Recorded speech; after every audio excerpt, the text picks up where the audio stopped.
That 5 o'clock hour sneaked up on me. Boy, did it ever. I'm ready. I've just been sitting here doing other things. And I thought, oh, wow. Don't waste any more time. Okay, as I feel like I've got everything right here in front of me, and I got to make sure I talk about everything. Is anybody here with me today? Oh, stop that. I'm not talking to you. Forgive me. Wait till I get this all popped up. Come on, come on. I don't know how you guys get on so fast because it takes my phone at least 3-4 minutes. I feel really bad. It's 2 after 5. I don't like to be late. I hate it when I'm late. Every week when it's time for church, I'm always ready on time. My husband, on the other hand, we are late because of him. I don't know. I don't like to be late. I like to be early. That's just the way I like it to be. Okay, let me see if I can get this to come up. Oh, we are. Hello, Heidi and Evelyn and Beverly and Valerie. Midnight. I'm so sorry. We ought to move this up. Does anybody want to move this buddy chat up to earlier in the day? And Alice is here, and Bonnie Cooper, Debbie Johnson from Florida. Heidi said she's an early bird. I like to be early. I don't like to be late. I like to be prepared. I don't like to wait to the last minute because so many things happen at the last minute that you need those extra minutes to allow for those things because things are always going to happen, right? Always. No matter what I do, I'm always rushing around the last minute. In fact, hi Lisa and Michelle and Evelyn, and Donna. Oh, I'm so glad to see so many of you here. So when I left for college, I probably told you this. When I left for college, I graduated, the end of May, the 1st of June. I packed the next day. I was ready to go. And I wasn't going very far, just about an hour away, hour and a half. But I packed the day after I graduated high school. I was ready to go to college. Well, college didn't start till end of August, 1st of September. I had to live out of boxes in my suitcase all summer long because I refused to unpack. Isn't that crazy? I know, but that's okay. I was ready to go. And even now when we're going to go somewhere and or even having Christmas ready or having a big event, I pack so far in advance or get ready so far in advance that I can't remember what I packed. So I have to get it all out and go through it again and repack it. But at least I'm ready, right? Nobody else does that, do they? Evelyn said she likes to be early. Well, good. Nancy is here. And so when I'm 2 minutes late, I'm thinking, oh, darn, I'm late. Hi, Donna. It's your first time. You're in Lancaster, California. We are glad you're here. Did you see how many wonderful new members that we have? I am so happy to have you all. So happy. And just so you know, I'm not usually late. If I am late, there's a very good reason why, and it's usually not because I wasn't ready or prepared or something. Something has probably gone wrong. Like I told you last week, I was doing a class and I could not get the picture to come on. And I'm thinking, okay, what did I do wrong here? And yeah, I think even last week, maybe the sound was off for a few minutes and it was, we got it figured out. But see, it's things like that. You always have to allow for those things to fall apart, right? Right. Okay, what do we got going on today? Anybody have something wonderful they want to share before we start? You guys are all early birds. Speaking of early birds, did anybody see the post I posted just a few minutes ago about a bird? It had a bird on it. Well, several of us from Baby Lock are going to do something with a special block. And I put the link in the post where the block is, so you can pull it up. It's a free design from Riley Blake, and I love Riley Blake. One of my very best friends works at Riley Blake. I love them. But I'm going to do something with that block. And if you join me on June 12th, that would normally be our project on the 10s. This time it's going to be this bird block, and I'm going to show you what I'm going to do with it. And I will share with you what I do with it. So if you want to do something kind of the same, you can. But it's going to be fun. All right, I have to read your comments here. Nancy said she used her first raw silk to embroider on. I have never embroidered on silk. That would be fun. And Valerie says, I leave everything to the last minute. Hence, I will be cutting out fabric for next week's workshop just before we start. Well, Valerie, I got mine all cut out today, and I went through the patterns. I've got a couple of corrections to make. We'll make them next week. It's not on the cutting, so don't worry. Although, and I'm going to show you here in a minute. I'll get to that in a minute. And Dottie has joined us. Evelyn said, I'm making the July cutie for my local shop to display. Good for you, Evelyn. And Debbie says, hush, hush. I wonder what that means. Nancy said, it's a pain. Oh, Debbie said she already downloaded the birds. Well, cool. Cool. I have too. And I haven't started my project, but I know what I'm going to do. All right. Seems Valerie did talk about this. Let me bring this up. As I went through the pattern today, and I want you to see that the pattern says that you will need 10 strips right here. I actually have done mine with 11 strips, but I have cut off both sides, a little bit off each side. So I did allow for you to have 10 strips. A lot's going to make a difference as to how much you cut off when you sew. So if you have an extra strip, hang on to it because you might need it, because I have found that when people sew on the serger, oftentimes they cut off more than they need and then they end up short. So to make this a little easier, if you would like to pull up 11 strips instead of 10, or have one just in case you need it, that would be good. All right, and I want to thank so many of you for signing up for this class. It's going to be so much fun, and it's really shown me that we're going to be doing live classes more often, and maybe we'll be doing 2-day workshops or sewing retreats more often. This is one of the projects we are going to do. This is called Dust Be Gone, because it's going to be gone. This is a dust cover for your serger, but you're not going to need it because you're going to use your serger all the time. And this is the back of the serger. And we are going to be doing a flat lock wave on the back. We are also going to be doing a belt loop binder, or we're going to do this. I'm going to show you a couple of different ways to do this. I really like how this one turned out, so I'm going to suggest this one more than the belt loop binder. You're going to like it, and the instructions tells you which foot you need to have if you want to do it this way. If you don't have an 8-thread serger, that's okay because you can do this with the flat lock. The rolled ham. So don't worry, if you don't have this foot, you can still do it. We are also going to be sewing with chenillet right here. It's going to be fun. It's going to be fun. Yes, sir. Well, what's your weather like? We're cold here today. I don't know how cold we are, but I walked outside and I thought, brr, it's a little nippy today. I mean, it's probably 60s, right? It's not nippy.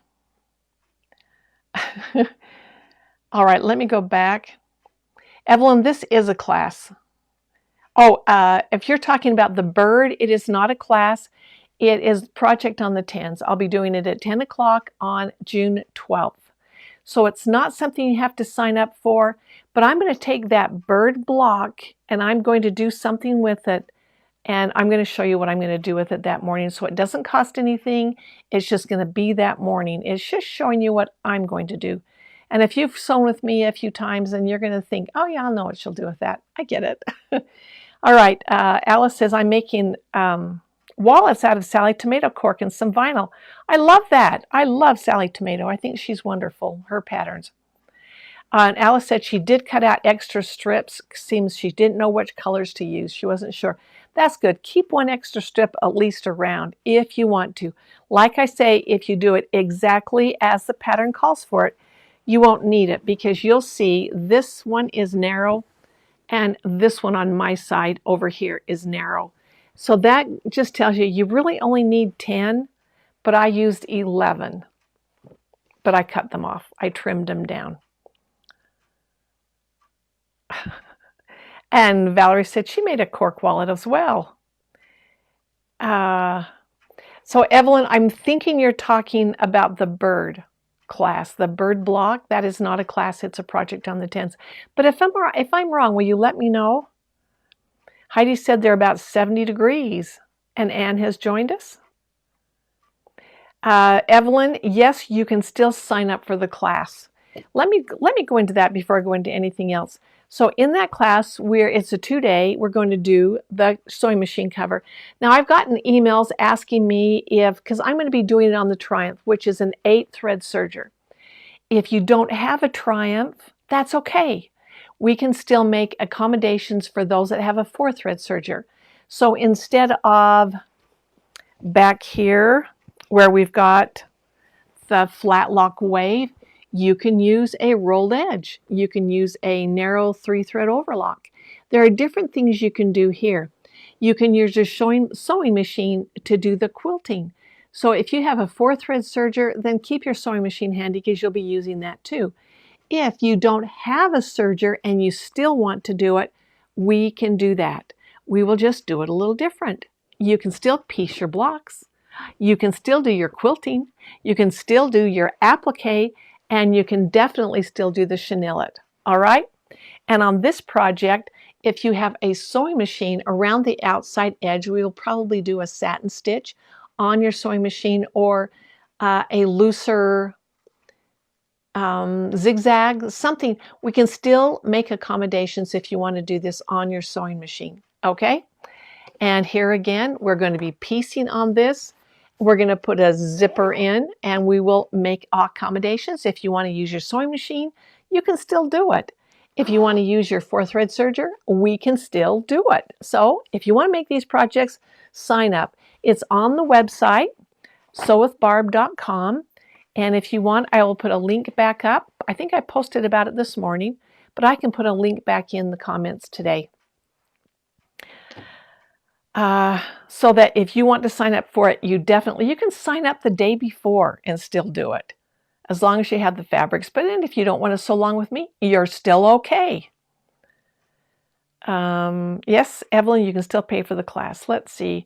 Evelyn, the serger class. Yes, that's the one we just talked about. It's next Friday and Saturday. Okay, it's going to be fun.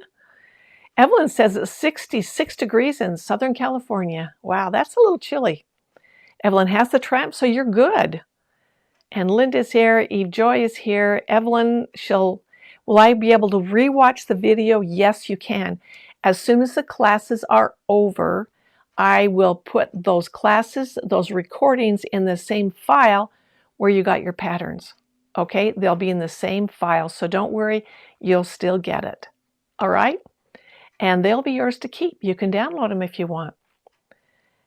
Lynn is here. Teresa Johnson, how are you doing? My heart goes out to you, Teresa. Heidi will need accommodations. I thought you had a Triumph, Heidi. The class is next Friday and Saturday. Donna said, what about an overlock? An overlock machine would be like a 4-thread overlock. That's kind of what I'm referring to when I say a 4-thread. Yes, you can do it on that. Yes, you can, with some changes a little bit, because I'm using the wave stitch, which a 4-thread overlock does not have. You have the flat lock stitches, but you don't have the wave stitches, and you won't have, you won't be able to quilt. So have your sewing machine, you'll be good. All right, Teresa, I love you, girl. Teresa's husband passed away on Saturday. I know. That's hard. I don't want to cry, Teresa. Teresa is a very good friend of mine, and I just love that girl. And we've been friends for a long time. She's taken classes with me for years, and I was so sad to read about that. So everybody just has you in their prayers and your thoughts, Teresa. I'm so glad you're here today. Okay, I probably need to take a break. Okay, let me go on to something a little cheerier. Okay, Debbie, a victory serger can be used. That would be a 4-thread overlock. You just don't have the wave stitch. You have the flat lock stitches, and the flat locks are right here. This is the flat lock. You won't have the wave stitch, but we can use a rolled edge right there, so you can still do it. And you can piece. Anybody can piece on their sergers. When I pay, will I get the patterns? Evelyn, the patterns are in the file that you will receive as soon as you make the purchase. I do want you to know that I've gone in and made some changes. Nothing big and serious. I've just, some of the steps I thought, oh no, I want to do it here instead of up there. So just today I went through and changed a couple of things. So forgive me, everybody. It's not going to be the end of the world. But it will work out. Oh, Teresa, everybody's thinking about you.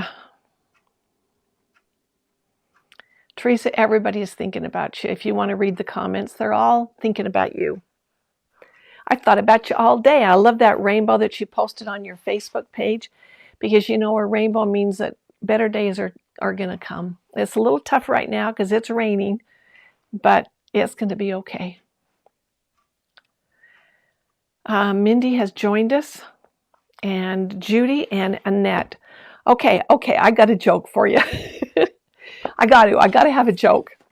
All right, so this is Doc Talk's joke of the day, if you want to hear it. It said, I saw 2 birds eating ice cream in the sun today. I guess they were Baskin Robbins. Ta-da! That was the joke. Did anybody smile? They were Baskin Robbins. They were basking in the suns, and they were birds. Okay, do you want me to read it again? I have to read it because I blow the punchline every time. I saw 2 birds eating ice cream in the sun. They were Baskin Robbins. I love Doc Talks. I love that guy. He's so funny. Okay, Evelyn gave me a smiley face. Okay. Hey, Debbie, I have a class. You can't thread it? Debbie, I have a class on my website that tells you all about your victory. It's on the victory. It shows you the victory, and you'll have a project to do at the end. In fact, I think the project is it might have something to do something like this. I can't remember what I did for that project. I love this design so much. I mean, I've used this in many different classes, many different ways. I've used it in sewing, I've used it in serging, I've used it in so many different ways because I love the technique on this. So if you take some of my machine owner classes, you might find that you're going to be making one of those again. But I do it a little differently each time, and it's fun. So thank you, Teresa. I'm glad you laughed. Debbie, if you have not had any lessons on your victory, I guarantee that when you take the class, because I go through every button on your machine, I go through every stitch it will do, and the settings and what everything means, you will learn a lot. And if you can't thread it, oh boy, that's where I just get excited because they are so fun to thread. I love them. I love them. And if you have any trouble with it, all you have to do is email me. And it's barb@sewwithbarb.com. Just email me. I'll walk you through it. I will take care of you. I just love the sergers. How do I find it? Okay, I will post the victory. Boy, I'm going to do a lot of posting. I'm going to post this class right after this. I get off of here, if I have time. And I'll also post the victory class. I'll give you a link to that so that you can go right to your class if you want to. Okay. Oh, Lynn, you are so nice. Oh, Lynn, you are so nice. She has a Triumph. I'm so happy. Well, I have to tell you, I love my machines. I love them. But I want you to love yours, because if you don't love yours, you're not going to use it. And if you're going to spend $3, $4, and more money, $1,000 on your machines, and even $1,000, that's a lot of money. You want to know how to use your machine, right? I don't want you to put it in a box or never use it or think, oh, when I have time one day, use it now, use it today. I should make a commitment to learn how to use my Instapot. If you guys are going to use your machines, but I didn't pay that much for my Instapot, okay? Whereas these machines, you pay a lot of money for them. Not only that, the fabric is expensive. Do you remember in high school when we did home ec and fabric was $1 a yard? If that, and patterns were 25 cents and 50 cents? Well, that's not the way it is now. Not the way at all. We pay a lot of money for these machines, and you got to use them, okay? Get your money's worth of them. And you know what? They make you happy, right? They make us, we can create with them. We're happy when we work with them. But I want you to know how to use it. If you don't know how to use it, you're not going to use it. All right, I do want to talk about one thing before we get into our demo today, because next week in our class, we are going to be doing this applique. And I've had several people email me and say, I don't understand the applique.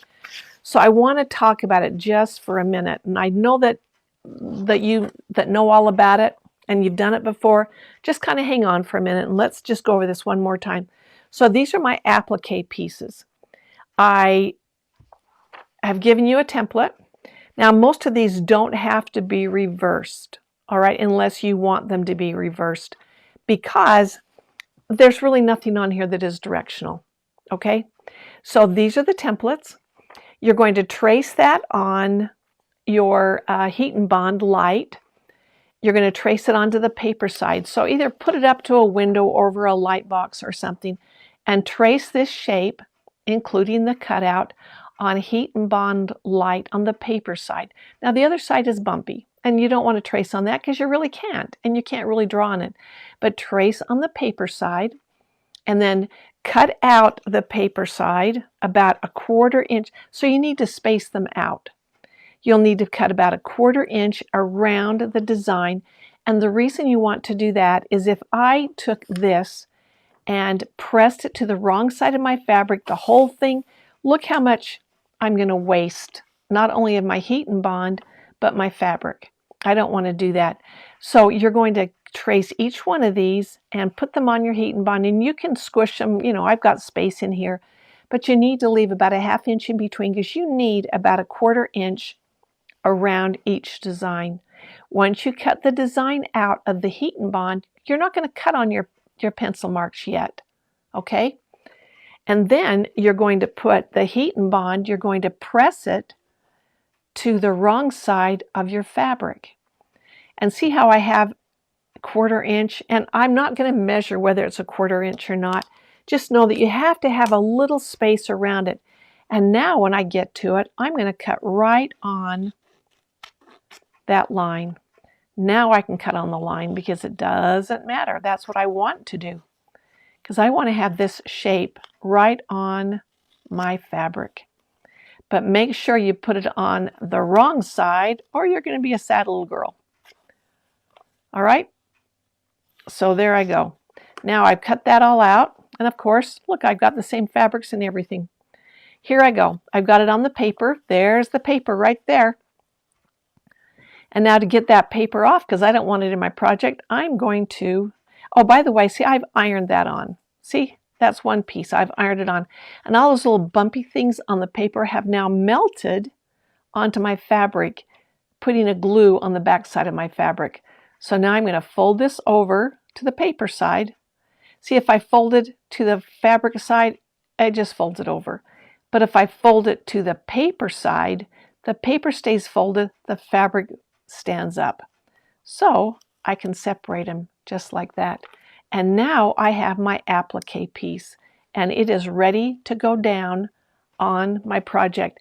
Now that's as far as you need to go before the class. Just cut them out and get the paper peeled off so that all we have to do is assemble them where we want to put them and iron them down. Because now on the back of this, that's got glue all over it. All that glue from my heat and bond has transferred onto my fabric. And I'm going to be able to put that down and iron it where I want it. Are there any questions? Let me see if I can. Alice, I don't really know how long the classes will be each day. The first day we're going to do this project and the pincushion. And of course these are kind of simple projects, but I probably guess that each one's going to take a couple of hours. But remember, you don't have to stay if you don't want to. If I were sewing this one, it would take me, and I didn't have to talk to you about it or do anything with it, it would take me about a half hour to make. It doesn't take very long. And this one, I could probably sew this one together in about an hour. But know that as we talk about them, as we demo them, that takes a little longer. So I'm hoping it won't go all day. Definitely not, because I think you guys will catch on. But I want to make sure you get it and you understand what we're doing and you're able to complete them if you want to that day. I mean, if you want to go back and watch them, that's okay. That is definitely all right. And the next day, really, this one won't take more than 2 hours to do in itself. This one does not take long. Even though it's a bigger project and it looks harder, it's really not. Okay, so Debbie, I am going to go back and after this is over with, I'll send a link into this Facebook page for the Victory class. I will also give the link out for this class, okay? Does that answer your questions? Are there any other questions I can answer? Valerie, I'm so sorry. That is, our time difference really makes it hard for you, doesn't it? I am so sorry. Yep, I don't think they'll take that long. Especially, we need to speed it up for Valerie. Okay, let's see. Okay, let me talk about what I wanted to talk about today besides all this other fun stuff. Get my junk out of the way. All right, I want to talk about a couple of feet. Here is the gathering foot, and there is the hemmer foot. Which one, I'm going to watch your comments, which one would you guys like me to see me demo today, the gathering foot or the hemmer foot? Any preferences there? I need to get me a new mat, don't I? That's pretty ugly. All right, nobody's speaking up. Maybe we'll be done. I see, I can't stand it when they're all crooked. I want to put them in there right. All right, let's have a vote. Gathering foot or hemmer foot? What do you want to do? Gathering or hemmer? Gathering or hemmer? Hemmer. Okay, Annette says hemmer. Valerie says gathering. Okay, it's 1-to-1. Oh, by the way, did anybody watch Survivor last week? Was it just last week where it ended? Did you watch it? Did anybody watch it? Please. I know I have Survivor friends out there. Okay. Hemmer gathering, hemmer gathering. You guys don't know what you want to do you? All right, we'll do them both. We'll do them both. All right, so let's talk about Survivor, or maybe not. Crazy, crazy things. All right, I'm going to go over to the sewing machine, and it's going to be at a... Oh, Alice, you watched it? What did you think? Just give me a heads up or a thumbs down. Evelyn, yes, I can see your comments, I think. You said hemmer foot. Actually, you said hammer foot. Yes, I can see your comments. You bet, Evelyn. Oh, she said she just purchased the class for the serger class. Great, I'm excited. We're going to have so much fun. We're going to have so much fun. I was sad that Carolyn got no votes. You know what, Alice? And maybe we should make this a private conversation. I had discounted Jam Jam and Carolyn the very first day. I thought, oh, they're going nowhere. And look what happened. Yes, Donna says, I have the Euphoria and the Imagine. I have the Imagine too. Which machine should I use if I do a serger class? You're going to need them both because the Euphoria is the overlock stitches. I mean the cover and chain stitches, and the Imagine is the overlock stitches. So you will actually need them both. Yeah, I ended up liking, I can't look at his name and say it because it's Yam Yam. I like Jam Jam in the end, but I didn't like him in the beginning. Evelyn says she loves her Triumph. Okay, let's get on with life, okay? I'm going to go to my machine right now. I've got it set up with nothing. I got nothing on there right now. If you want to do both, then what we're going to do is the hammer foot first. Now, if you have a hammer, let me go back over here. There's just not enough light over there. If you have a hammer foot, then you know that it has that little whirligig right there in the beginning. It just has a little curly cue where you're going to feed your fabric through.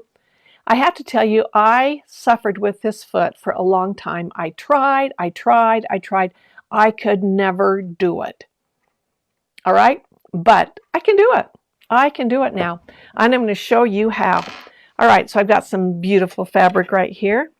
One thing I do have to have is I need to have my foot. Wake up.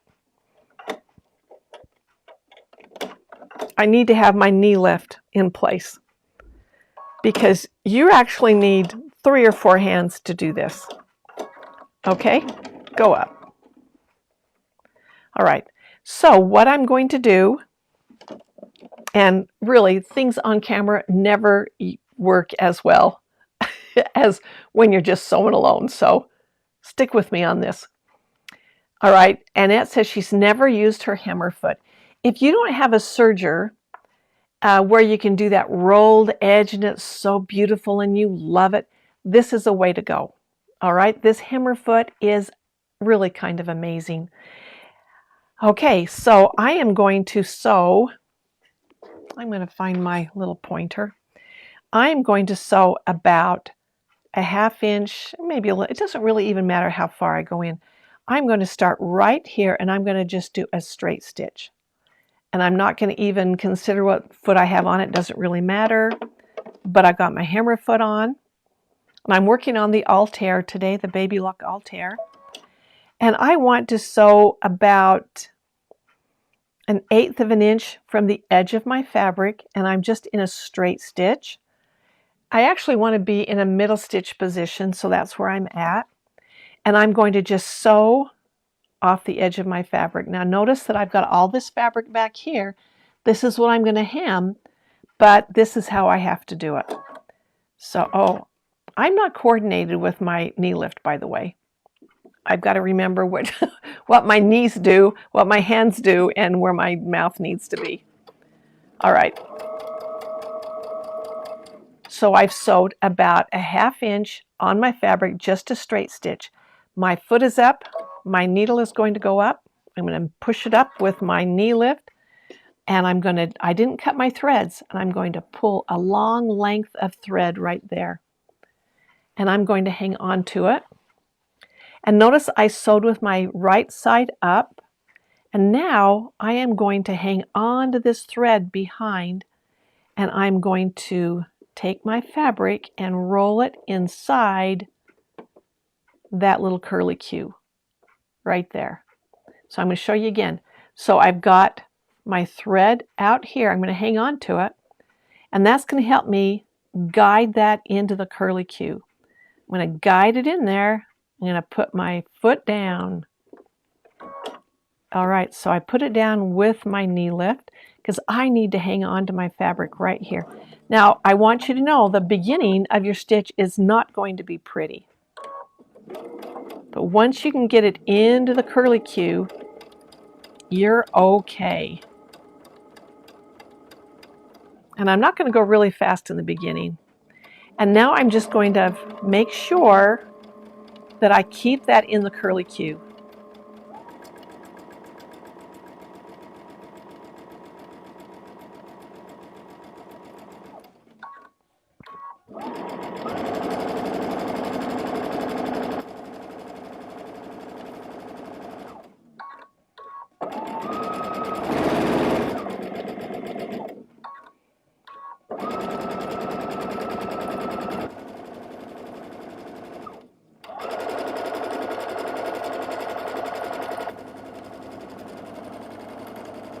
Okay, when I get done, I can cut my threads.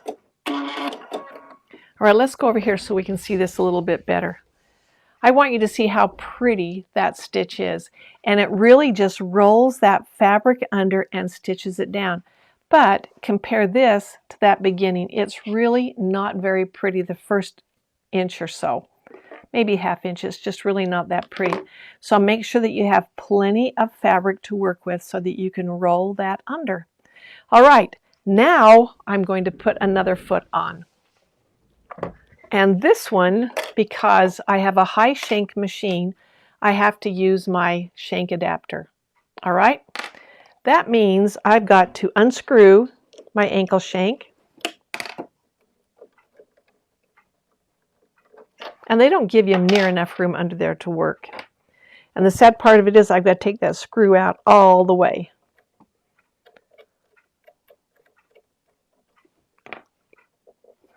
Because I have to fit my ankle shank up on, excuse me, I took my ankle shank off. My shank adapter, I've got to fit that up onto my shank. And then I have to screw it back on. And they really don't give you enough room under there. So I'm just twisting it with my hand first.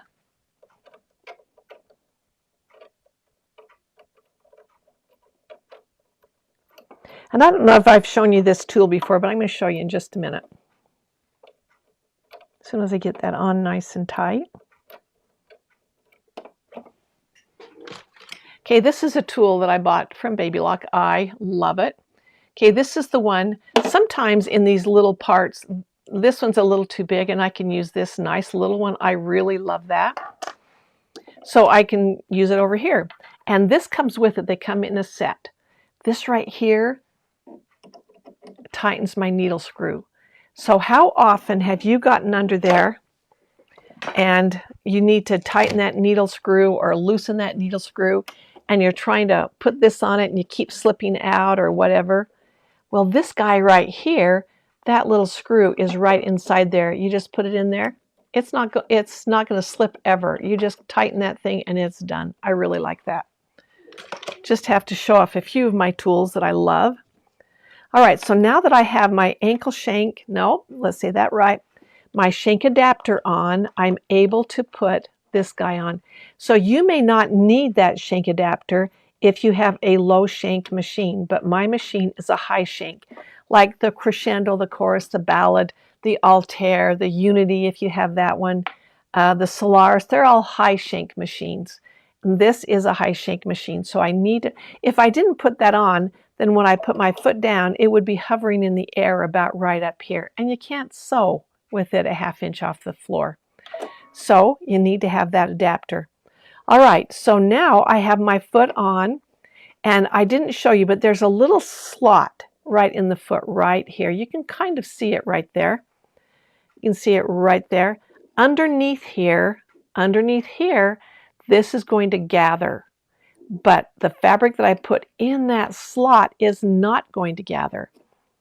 Now maybe I could show you what this is going to be like. I've just got some scrap fabric here. And I'm going to increase my length. And it doesn't really matter what straight stitch you're in. I'm going to be in a right hand. Doesn't really even matter. I'm going to increase my length all the way up and my tension all the way up. So my length is on a 5, my tension's on a 9, and look what happens. I got a thread caught there. Okay, there I go. Oh, and what have I got here? I have a bad piece of something that's not working. Okay, I'm not even sewing. And I don't know why. So what do you do when it's not sewing? You rethread everything and you make sure that you've got thread in there.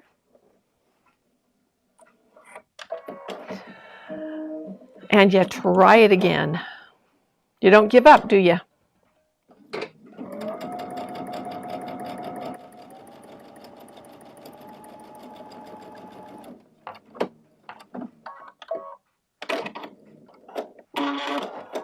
All right, look how tight that gather is. That is almost too much of a gather. When I showed this in a class once, somebody says, you never have too many gathers. Well, to me, that's a little tight. I want about a 2-to-1 ratio. So how I can fix that is I can alter my length or my tension. I can bump them all down if I want to, because the higher they are, the more they're going to put on that. So what I want to do first is I'm going to put my, I got a thread under there. There we go. I'm going to put my gathering fabric underneath, my right side up, and I'm going to put the one I want to gather onto right side down. So right sides are together. And I'm going to actually move my needle over into my left hand position. And I'm going to try it at the longest length and the highest tension just to see how much of a gather it is. I may want to adjust that. And really, if you're going to do this in a project, you are going to test it out and you're going to adjust it. And you need to sew on the very fabric you're going to sew on because they don't all gather the same. Also, I'm going to take a few anchoring stitches in this. Okay, there we go. All right, now when I'm sewing, I have to kind of angle this one this direction. It wants to get out of hand really fast. So you kind of have to go a little slower, watch what you're doing, and know that you have to angle your fabric sometimes. Yep. I'm going to bump this down. I'm going to bump my length down. I'm going to bump my tension down. I've got a heavy, heavy gather.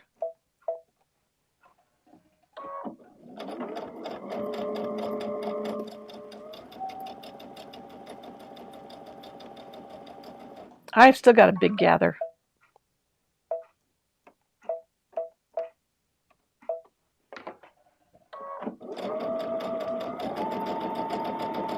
But of course, you're going to try this out. You're going to see which one you like the best.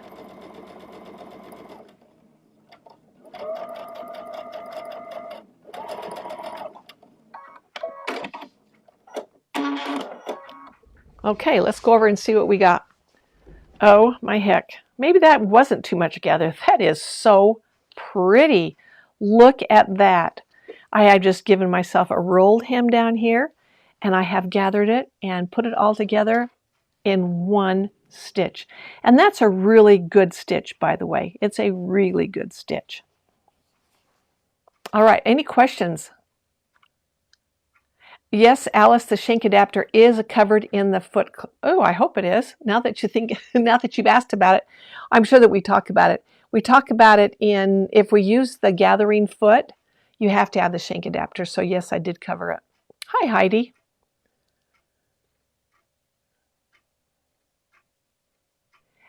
This is, Alice, this is just called the gathering foot. I think the Presto, I have to look for sure, but I think the Presto is a low shank because I've been sewing on the Soprano and they're pretty much the same machine, and that would be a low shank machine.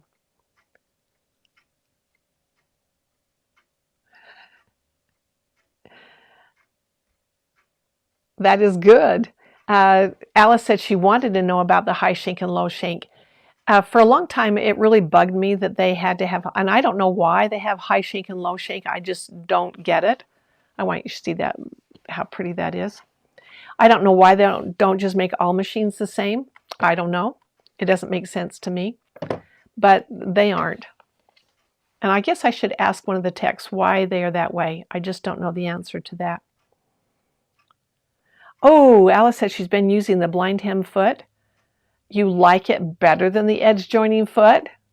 It has its perks. They're a lot the same. The only difference is the blind hem foot has a metal bracket that goes back under the needle. So the advantage to the edge joining foot is it doesn't have that back there.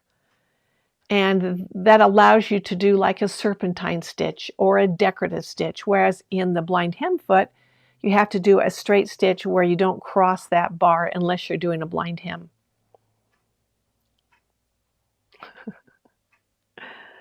All right, I'm just looking your comments to see if there's anything I can address. And I think that hem or foot, no matter what machine you're working with, they're all going to be the same. You just have to get it in there and get it around that curlicue. But I've watched a lot of people do it, and I didn't understand how they were doing that hammer foot. And it wasn't until I did this technique that I was able to do it. Okay, so maybe you'll find another way that you like better. Is it too thick for a dish towel to try this? You mean the gathering? I don't know how well it would gather. The dish towel may not gather so well. It may not. It depends on how thick that dish towel is. Yes, Alice, all the feet are interchangeable with the high shank and low shank. The only ones that are not interchangeable are the specialty machines, like the Sashiko. Sometimes the Jazz and the Accomplish are not going to interchange. So there are some that won't do it. But you'll know that. The sewing machines are all going to interchange. Everything from the Jubilant on up. The Zest and the Zill and the Joy are not interchangeable with the other feet. There might be a few feet, but no, I wouldn't. Oh, Annette, I want dinner on my table. Yeah, Heidi, I think their dish towel is going to be a little too thick. A little too thick. All right, we've covered good stuff tonight. I hope that you use the hammer foot and the gathering foot and see what you can do with it. I would love to see your projects. And don't forget about the bird project. I have my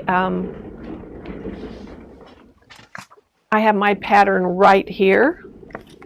I am ready to roll on it, and I've already got an idea of what I'm going to do with this. So if you guys do something different, I want to see what you do. I think that'll be fun. It will be like a worldwide sew-along, right? Because there's many of you here. Oh, Alice, let's talk. If something's confusing, I want to help you. Give me a call, okay? All right. I guess we are done. Alice, how many feet need the adapter? I can only think of a couple. And really the only one I use on a regular basis is the gathering foot that I need the adapter for. But don't lose your adapter because you never know what kind of foot they're going to come out with, right? Definitely not. And you will know if you need the adapter. Like if I put, if I didn't have the adapter on and I just put this right on my shank, I would know right off it was not going to work because it would hover in the air about a ½ inch. And that just tells me right there, I can't do it. So if you have any confusion whether you got a high shank or a low shank, I mean, if you'll ask me, I can tell you because I have a book that has whether they're high shank or low shank. And I can tell you,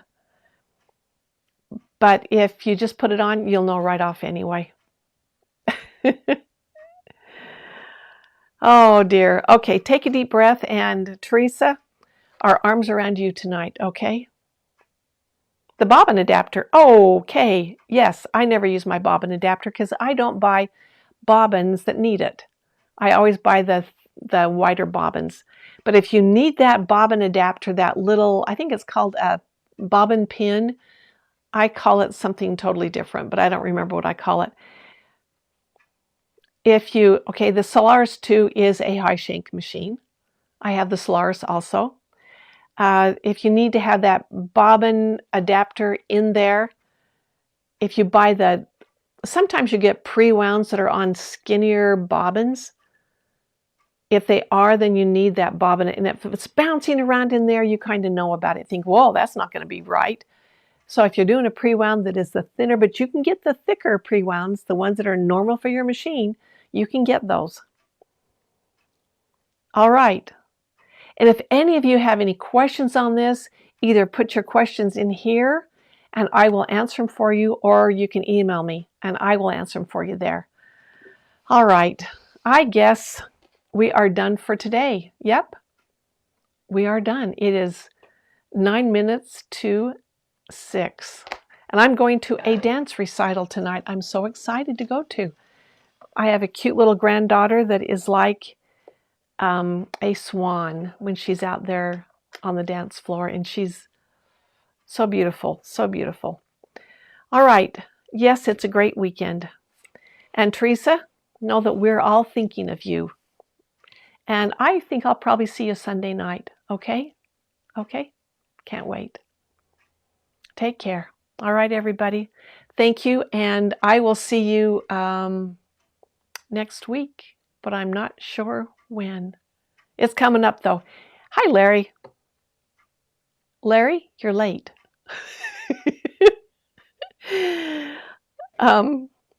Oh yeah, Valerie, you go to bed. It's 1 o'clock by now, isn't it? Going on 1, right? All right, we will see you next week. Okay, bye-bye, everybody.